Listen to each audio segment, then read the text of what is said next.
সম্পদের হিসাব বিবরণী দাখিল না করায় দুদকের করা মামলায় গ্রেপ্তার বাংলাদেশ ব্যাংকের সাবেক ডেপুটি গভর্নর শীতাংশু কুমার সুর চৌধুরীকে কারাগারে পাঠানো হয়েছে।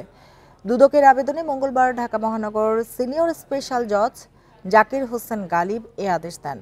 সাবেক ডেপুটি গভর্নরকে আদালতে হাজির করে কারাগারে পাঠানোর আবেদন করেন মামলার তদন্ত কর্মকর্তা। দুদকের পক্ষে মাহমুদ হোসেন জাহাঙ্গীর শুনানি করলেও এসকে সুরের পক্ষে কোনো আইনজীবী ছিলেন না।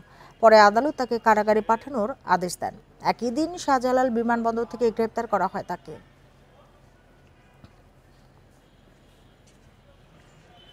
মহানগর সিনিয়র স্পেশাল জজ আদালত ওনাকে সিডব্লিউ মূলে জেল হাজতে প্রেরণ করেছে। তদন্ত শেষে ওনার বিরুদ্ধে কোনো জ্ঞাত আয় বহির্ভূত সম্পদ থাকলে ওনার বিরুদ্ধে 27 এক ধারায় এবং মানি লন্ডারিং অপরাধে যদি অপরাধে সম্পৃক্ত থাকে ওনার বিরুদ্ধে মানি লন্ডারিং অপরাধে অভিযোগপত্র আসবে।